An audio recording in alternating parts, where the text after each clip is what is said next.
A lectern holds a large medieval book. Niclas gapes at the night sky. Doesn't make any sense. Nature always makes sense. This doesn't.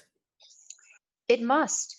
Nature can be weird, but it's never nonsense. Look, I've been watching the night sky every cloudless night for a month. That pesky Jupiter. It's moving east until last week when it stopped, turned around, and started moving west. Correction. You didn't actually observe it turn around, did you? Well, I saw it heading the other direction. Then I see it heading the opposite one. This is crazy. How can a planet go backwards? You know the official explanation. That's even crazier. Like, they expect me to believe Jupiter's a dancing clown? It's toddling along like this. And then, all of a sudden, it decides to twirl around in a little loop. It's till it's back facing the same way again. Comes around, carries on, performs another pirouette. The experts may be wrong. But where does that leave us? With a planet going backwards, toddling along confidently, till it suddenly loses its nerve, sulks in reverse, sums up some courage, resumes its journey, freaks out again, retreats. I can see why they picked the dancing theory.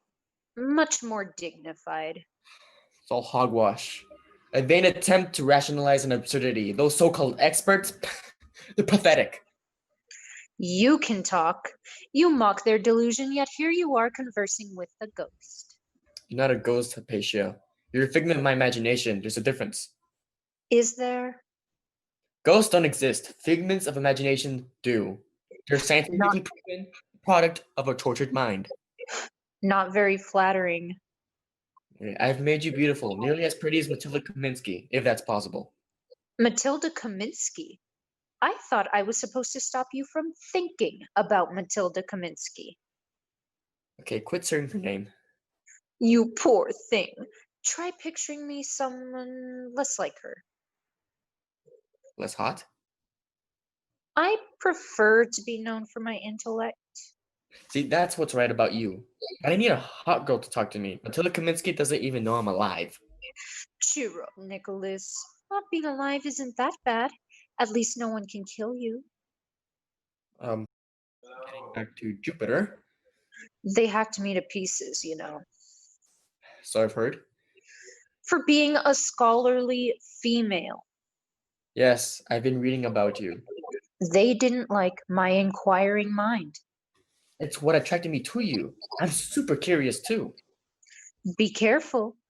You don't want to end up like me, slaughtered by a mob of Christians. With respect, that happened over 1,000 years ago. We're civilized now. The church is even more powerful, more dangerous. You know, these days, it's perfectly safe to be inquisitive. Tell that to the Inquisition. The Inquisition should congratulate me. My observations confirm what the textbooks say. Every now and then, Jupiter does a little dance. So does Mars and Saturn. The universe is a complete circus. No, there's a scientific reason for everything under the sun. Except the motion of the planets. They're not under the sun. Wait. Aristarchus. Aristarchus! Why are you saying that? I have no idea. The word just popped into my head. I mean, your head. Aristarchus. An ancient Greek philosopher. What's he got to do with anything? Don't ask me. I can't tell you anything you don't already know. We figments have our limitations. I think I came across his name in my reading. There was a diagram. Niclas searches through the pages of the book. Can you find it? Hold on. Off stage, there's a knock on the door. Hold on. Ignore that. This could be important. Here it is. He's got the planets going around the sun. And the Earth orbiting it too. How ridiculous. That would mean that we aren't at the center of everything. It could explain everything. We're moving on the inside track. When we overtake Jupiter, it looks as if it's going backwards. There's another knock at the door. A cute hypothesis. The only trouble is, it was refuted back in the 5th century. By guess who? Drat. I remember now. I did the math. And you need It even doesn't loopier add up. loops. Yeah, you need loopier loops. Then there must be something wrong with the diagram. Like what? You tell me. In real life, I was a brilliant mind, but this version of me was concocted by a first-year student, one who feels his intelligence may be merely average. Hey, Sorry, Niclas. I only say what you think. Maria Paula comes in, dressed as a postulant nun. She only sees Niclas. Hypatia is invisible to her. Herr Kopernik, forgive this intrusion. Niclas gasps. He's reduced to stammering clumsiness. no, It's not my usual practice to visit a young man's chamber in the middle of the night, but I am on a charitable mission, and charity overrides propriety. Matilda? Matilda Kaminsky. Oh, I've renounced that name, along with all the vanities of the world. I'm Sister Maria Paula now. You're an Technically only a postulant so far. They won't even let me be a novice yet. Poor Nicholas. All your hopes dashed.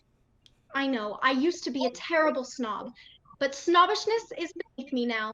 If Reverend Mother can't see how much I've changed, perhaps she needs to retire and leave the management of the convent to someone younger.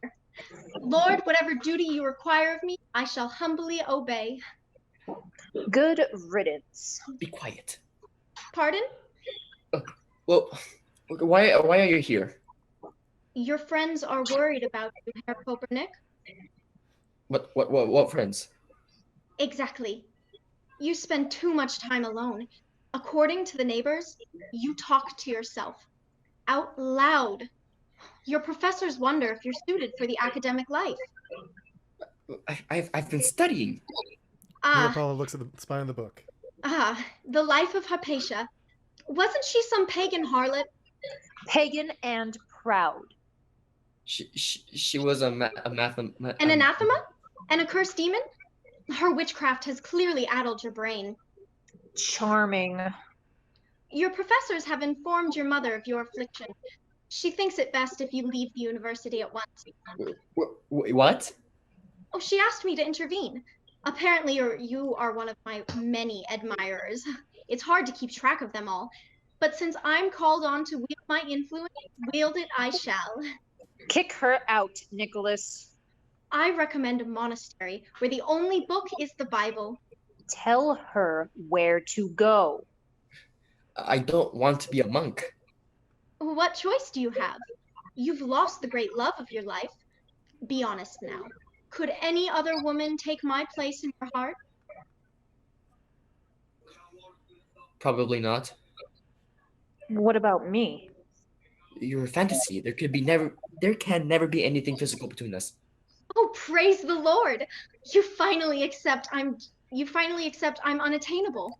You must seek consolation in the religious life.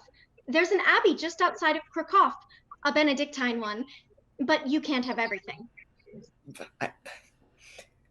I can pray here. Oh, don't be silly. We have a horse and carriage waiting at the gate. I need time to To pack? No need. When you take holy orders, the church provides clothes, plus shelter and meals. What more could anyone want? Would you like a list? Let's be off.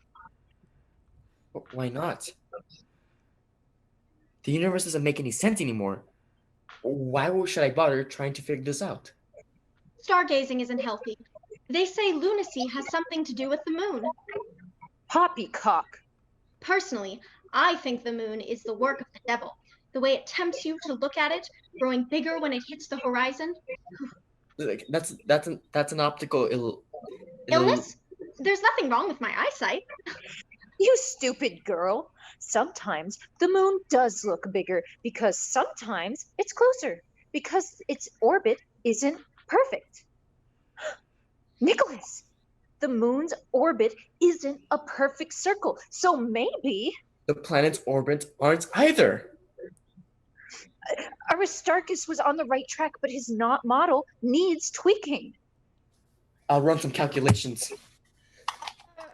Let's get you to the Abbey, Herr Kopernik. You'll be cured in no time. It's bound to be a complicated process. Oh, it's quite simple. It could take the rest of your days. All you have to do is say, I renounce the devil and all of his works. Are you prepared to devote your whole life to science? My whole life? I'll be with you every step of the way. The Lord is waiting. Make your vow.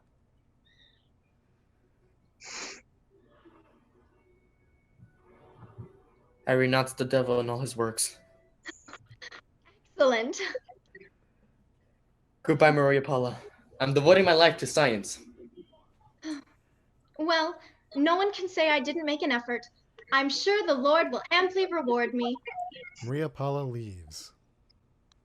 Right. Hypatia, let's do the math. Fetch your compass and screeds of paper. By the way, guess what? Hmm. I imagine you're every bit as I've ever imagined. Aren't you clever?